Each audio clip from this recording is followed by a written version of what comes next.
And a fly ball back into center field. That's going to be caught by Marte. No chance. One more player I do want to talk about and shout out is Randy Arazarena, one of my favorite players and one of the more underrated players in all of baseball. I think that he is going to be an absolute stud. Watch out for him. But what's going on, guys? It's Fuzzy. Welcome back to yet another MLB recap. I do have to start off this video on kind of a solemn note. Rest in peace, rest in power to Lou Brock. One of my favorite players ever because of his speed and the fact that he could get on base and just absolutely wreak havoc. 2020 just continues to be an absolute bust of a year. I thought that this year was going to be so special. Turned out it's been the opposite. But thank you guys for stopping by to yet another MLB recap. We have so much to talk about today. Gary Sanchez has officially been benched, so we'll talk about the Yankees-Orioles game. Shane Bieber, he might win MVP. Just today is crazy. Now, guys, real quick, I do want to talk about Joe Kelly because he is not happy with Major League Baseball. He saw what happened with the Aroldis Chapman, the fact that he got 3 games. And then Joe Kelly's thinking, well, how come I got 8 games? So I wanted to go ahead and show the quote right now. He says it just doesn't really make sense. And you guys have to let me know in the comment section down below. Are you on the side of Joe Kelly or are you on the side of Major League Baseball? Because if we're keeping it real, MLB is just kind of throwing darts and hoping that they stick. They're making it up as they go. They have no idea what they're doing. Let's go ahead and get into the Pirates and the Reds game because Tejay Antone, he had his best start of the season, going 5 innings, 1 earned run, and 6 strikeouts. But guess what? The Reds bullpen and defense implodes again. Bauer, a couple days ago, he was upset at his defense and he was actually yelling inside the dugout. ESPN now gives the Reds a 27.8% chance of making the playoffs. It's a short season, anything can happen, but they're kind of looking a little bit naive, the fact that they were buyers at the deadline as opposed to sellers. I mean, the Reds, I can't figure them out. They're supposed to be good on paper, but they're just not. I want you all to close your eyes and think back to 2013, maybe 2014, whenever Matt Kemp almost had a 40-40 season. You know, he's on the Dodgers, he's dating Rihanna. Fast forward all the way to 2020, he's gained some weight, he is playing for the Rockies, and he is hitting go-ahead home runs against his former team as the Rockies get a W yesterday. Corey Seager is playing out of his mind, so I did want to shout him out, but all of a sudden, the Dodgers bullpen could not close a game to save their life. Back-to-back games in which they implode. And now the Rockies, if the season ended right now, they get their swagger back, they're 20-20, and they would make the playoffs. So I think going forward, we're not going to talk about division standings. We're going to talk about the top 8 teams because those same 8 teams are going to make the playoffs. So it's a little bit easier. Who would have thought that the Angels could win 5 games in a row? To be honest with you, I felt like all of us, before 2020 started, we all assumed that the Angels were going to be new and improved with Anthony Rendon. They did lose Cole Calhoun, but they're going to get Joe Adell in that lineup. Shohei Ohtani is going to be pitching, but they've had some injuries, and they're just not performing in terms of being their best version of themselves. But they do get a W yesterday. Trout gets the day off, and Anthony Rendon says, I got this. He rallies the troops to a 9-5 victory as Jared Walsh also delivers a few RBIs as well. Jared Walsh, he had 65 home runs the last 2 seasons in AAA. So if he can do some damage, because he sucked in 2019, and also he's not been very good to start 2020, if Walsh can figure it out and be in the same lineup as Trout, Rendon, Upton starting to come around, they could be good. They're winning a bunch of games. So with Mike Trout sitting out, he's sitting at 15 home runs. Fernando Tatis Jr. said, I know what I have to do.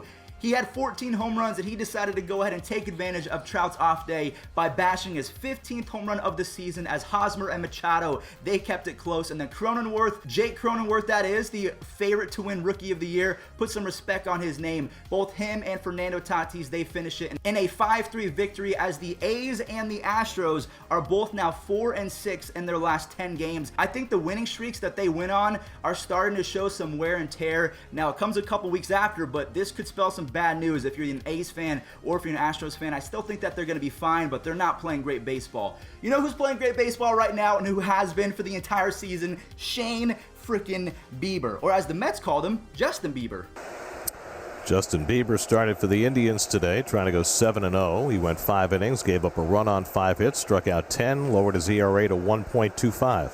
Shane Bieber has been impossibly good this year. He goes 5 innings yesterday with 1 earned run and 10 strikeouts. He also K'd up Christian Yelich in a battle of the immortals, a battle of the gods. I was on the edge of my seat watching, bases loaded situation, Yelich at the dish, Bieber with 100 pitches so far in that game, and he Ks him up on a curveball. The Indians are so much fun to watch when Shane Bieber is on the bump. I'm telling you right now, if you have a dinner with grandma, you cancel it right now, okay? You have a couple days to prepare for Shane Bieber's next start. Everything and anything must be canceled. He is must-see TV. So Gary Sanchez got dropped. I'm doing this with my hands because I feel kind of anxious about my pick from yesterday's video that the Yankees would still make the World Series. Now I'm factoring in Aaron Judge and Giancarlo Stanton along with Gleyber Torres and James Paxton, all being pretty close to being healthy and back on the team.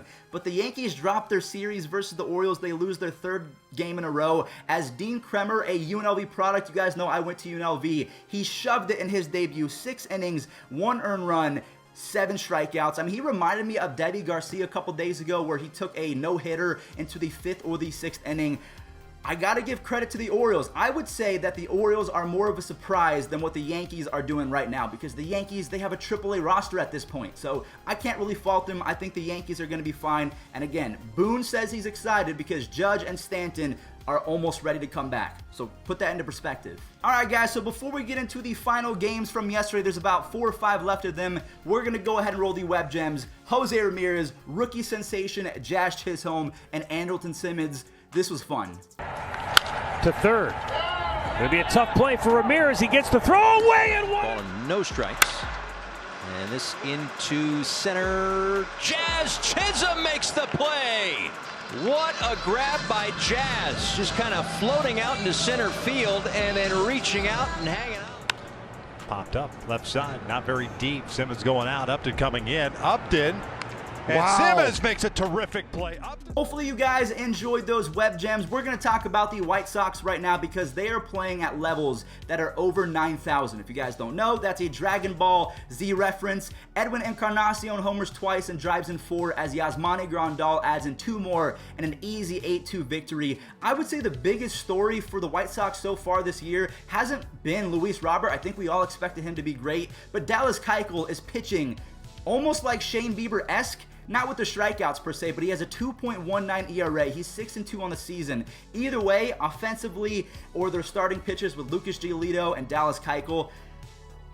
It's unfortunate to say this because you guys know I'm an Indians fan. The White Sox are here and they're here to stay. The only problem is he's a rookie at the same time as another just anomaly out in Chicago. He plays for the White Sox. I'm pretty sure you guys know what I'm talking about. I don't think that the Mariners or Kyle Lewis enjoyed my prediction that Luis Robert would be the American League Rookie of the Year, because the Mariners win their 5th game in a row. Kyle Lewis goes yard, and to be honest with you, the Mariners are way ahead of schedule. I thought that they were going to be buns this year, but to be honest, I've already said this, they're actually not too bad. They win their 5th in a row, so I wanted to go ahead and give them some props because I think a lot of people underestimated them. Now we'll move on to the Nationals and the Braves game because Freddie Freeman hit his 2nd home run of his career and the 2nd of his series. So both grand slams and his pretty illustrious career so far have come in the last week. Marcell Ozuna drives in 4 RBIs to give Josh Tomlin a huge confidence boost. Now I'm going to go ahead and put up a tweet right now from yours truly because someone told me that the Cardinals outfielders were going to double the production of Marcell Ozuna. Marcell Ozuna has done more damage than all of the outfielders for the Cardinals combined. So there's my little win for the day. I've been spicy all today. I'm coming at people's necks. We'll move on to the Phillies and the Mets game because we all know this is a massive series and the battle for NL Cy Young is going to be fun because Jacob deGrom and Yu Darvish are going at it. deGrom was money yesterday. 7 innings, 1 earned run, 12 strikeouts. He made the Phillies look like a little league team. His season ERA now sits at a very, very nice 1.69. Pete Alonso has 2 home runs. Dominic Smith goes 4 for 5 with 3 RBIs and a 4-1 victory over the Phillies. The Mets offense can be special because you have Michael Conforto hitting .342. Jeff McNeil gets his 1st home run of the season. They're only 2.5 games back to the Phillies. So if the Mets hit like the Mets are supposed to, Phillies fans got to be very uncomfortable right now. So the final 3 games from yesterday, we have Paul Goldschmidt and the Cardinals offense shredding up the Cubs. Anytime that Yu Darvish is not pitching, it is going to be a rough day at the office for the Cubs. Alex Reyes, Genesis Cabrera, and Giovanni Gallegos shut it down. I think Reyes had 3 strikeouts and 1.1 innings pitched. This Genesis Cabrera struck out every single hitter he faced in the 1.1 innings, so you do not want to face the back end of that bullpen when they're on their game. Robbie Ray got got absolutely throttled in his Blue Jays debut, but the Blue Jays put up a huge 5th and 6th inning as they prevailed 10-8 over the Boston Red Sox. Lourdes Gurriel Jr. goes 4 for 6, and 4 different Blue Jays rack up multiple RBIs as they stay hot and are still in second place, 1 game ahead of the Yankees in that division. And Rowdy Tellez, you might as well call him Babe Ruth if he's playing in Fenway Park, because for his career, he has a 1.85 OPS. Now, the final game, we have the Diamondbacks versus the Giants. Donnie Barrels, Donovan Solano, he gets a hold of one in the 6th and belts it for an extra insurance run.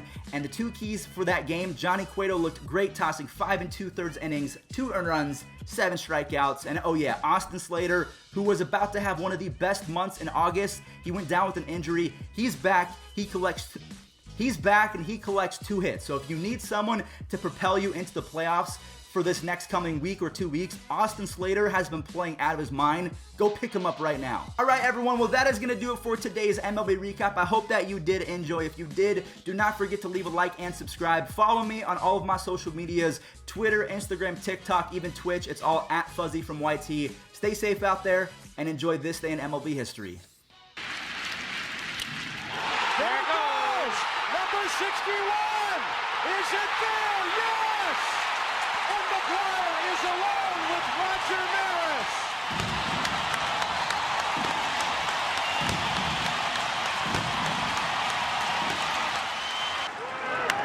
On the ground, Counsell. And there it is! Trevor Hoffman! A milestone, number 600!